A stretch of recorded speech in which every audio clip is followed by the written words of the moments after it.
Hello, बच्चों. Let's read the question. The question is saying, explain the exoskeleton in arthropoda.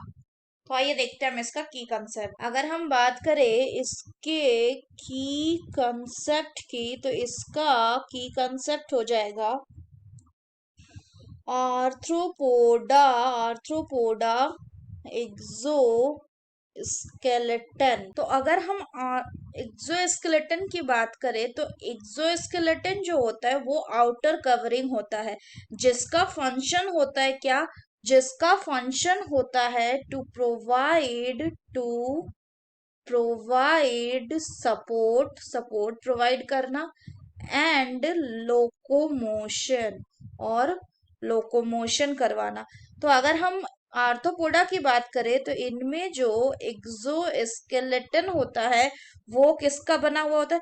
It is composed of a outer thin outer protein layer, thin outer protein layer, जिसको क्या कहते हैं, which is called as the epicuticle. इसके अलावा इसमें होता है एक thin inner chitin layer, thin inner chitin protein layer, chitin का प्रोटीन लेयर, जिसको कहा जाता है procuticle, which is called as the procuticle. अगर हम बात करें टेरेस्ट्रियल आर्थ्रोपोड्स की, तो जो टेरेस्ट्रियल आर्थ्रोपोड्स होते हैं, टेरेस्ट्रियल आर्थ्रोपोड्स, इनमें जो एपीक्यूटिकल होता है ये क्या कंस्टिट्यूट करता है, इसमें प्रेजेंट होता है waxes. So it contain waxes that aid in reducing evaporation during evaporative water loss. और अगर हम बात करें प्रोक्यूटिकल की, तो प्रोक्यूटिकल जो होता है, प्रोक्यूटिकल, इसमें दो लेयर होते हैं फर्दर. एक होता है आपका एक्सोक्यूटिकल, जो कि आपका आउटर लेयर है, एंड दूसरा होता है आपका एंडोक्यूटिकल, जो कि कैसा लेयर है, जो कि आपका इनर लेयर है. जो एक्सोक्यूटिकल है उसमें क्रॉस बॉन्डिंग होती है किसकी, काइटिन प्रोटीन चेन की, जो कि which provide additional strength to the skeletal material. अगर हम बात करें क्रस्टेशियन की, तो क्रस्टेशियंस में क्या हमें देखने को मिलता है, क्रस्टेशियन में हमें कैल्शियम कार्बोनेट का डिपोजिशन देखने को मिलता है.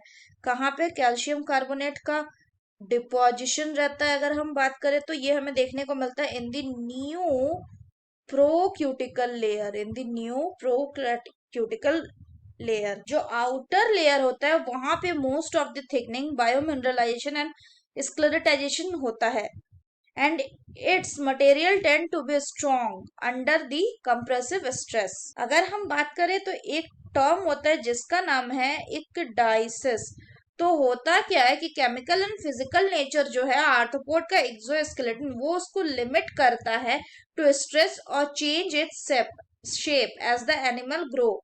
तो कुछ कुछ केसेस में, जैसे कि in case of the termite के क्वीन के केस में क्या होता है कि कंटिन्यूअस ग्रोथ पॉसिबल नहीं होता. किसका continuous growth is not possible, is not possible.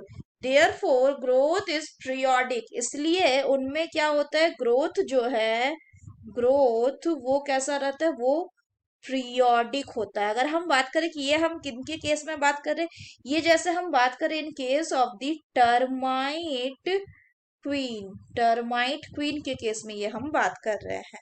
तो इसलिए ग्रोथ जो है वो पीरियोडिक होता है and concentrated into a period of time, और कंसंट्रेटेड होता है एक पीरियड ऑफ टाइम में. जब क्या करता है, जब ये अपने एक्सो स्केलेटन को शेड करते हैं, और इसी शेडिंग ऑफ द एक्सोस्केलेटन को क्या कहते हैं, इसी को कहा जाता है मोल्टिंग या फिर एक्डाइसिस.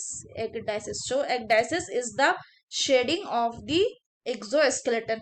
और ये जो प्रोसेस ऑफ एक्डाइसिस है ये किसके इन्फ्लुएंस में होता है, so it occur under the influence of hormone. जिस हार्मोन का नाम क्या है, इसका नाम है ecdysone, ecdysone. So that's all for the question, बच्चों. Hope you understood it well. Best of luck.